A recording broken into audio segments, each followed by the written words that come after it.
The rain had been falling for hours, heavy, cold, relentless. It blurred the streets of Maplewood like a sad painting melting into itself. But inside a small hardware store at the edge of town, a man named Jake worked quietly, hands calloused from years of carpentry and heart worn from the ache of raising his son alone. Jake wasn't the kind of man who sought attention, a flannel-shirted widower in his late 30s. He ran the store his father left behind and spent his evenings cooking spaghetti from the same 3 recipes his late wife taught him. His 8-year-old son, Ben, was the center of his world. That evening, just before closing, Jake spotted something strange through the rain-soaked window. A woman in military fatigues, pushing a wheelchair with one hand and struggling to keep a thin, fraying umbrella over her daughter with the other. The girl looked no older than Ben but had braces on both legs and eyes too tired for someone so young. Jake's instincts kicked in before his thoughts did. He threw on his jacket, stepped into the storm, and ran toward them. "You need help?" he asked, breath catching from the chill. The soldier hesitated, her uniform soaked, her expression guarded. "We're just trying to find a place for the night. Our ride didn't show." And as she glanced at her daughter, "I can't carry her far." Jake didn't ask questions, he saw what mattered. "Come in, I've got hot cocoa and a heater that still works." Inside, the warmth of the store wrapped around them like a blanket. Jake gave the girl a fresh towel and Ben offered her his favorite comic book. The mother, Sergeant Emily Cartero, was cautious at first, but she relaxed as Jake's quiet kindness began to thaw her war-hardened edge. Over cocoa, she told Jake she'd returned from deployment just a week earlier. Her husband had left during her tour. No family would take them in. The VA appointment was still weeks away. "I didn't expect to come home to this," she said, eyes wet but unbreaking. Jake, who knew what it felt like to lose everything in a moment, simply nodded. "Stay for dinner." "It's just spaghetti." "But Ben says it's magic." That one night turned into a week. Jake offered them his small guest room, fixed the girl's broken wheelchair, and even skipped work to drive Emily to her VA meetings.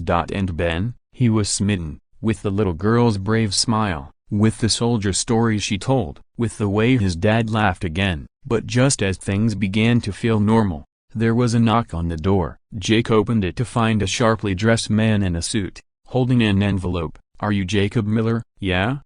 I'm with the Office of Veteran Affairs." "May I come in?" Emily froze, her face pale. Jake stepped in front of her. But the man smiled kindly. "Relax, I'm not here for trouble. I'm here because of you, Mr. Miller." He opened the envelope. "Sergeant Carter's situation came across our desk after a neighbor called about a disabled veteran in distress. Normally, these things take months, but your name kept coming up. The woman at the clinic said you paid her bill. Someone else mentioned you fixed her wheelchair, and the social worker said you're housing them without asking for a dime." Jake looked confused. "You did more for this soldier and her daughter in a week than the system's done in a year. The department wants to award you a special civilian commendation. But more importantly," he handed Jake a second envelope. "We're fast-tracking Emily's case. Full benefits, housing voucher, therapy for her daughter, and a broken bar." He turned to Emily, eyes softening. "You'll be permanently assigned to a new unit here in Maplewood so you won't have to leave again." Emily burst into tears, not the kind from sorrow, but the kind that only come when the weight finally lifts. Ben cheered. The little girl hugged him. Jake just stood there, overwhelmed. For the first time in years, it felt like something had clicked, like maybe helping someone else had helped fix something broken in him too. Weeks later, on a sunny Saturday, Jake stood in his backyard watching Ben and the little girl build a treehouse. Emily sat beside him, sipping lemonade, her smile softer now, more real. "You ever think," she asked, "what would have happened if you didn't come outside that night?" Jake smiled, watching the kids laugh under a bright sky. "I didn't think. I just saw someone who needed a little light in the storm. And sometimes, that's all it takes. A little light, a warm meal, a stranger who decides to care. Because you never know how far one act of kindness can ripple. Especially when the knock that changes everything, a broken bar, might be one that opens the door to hope."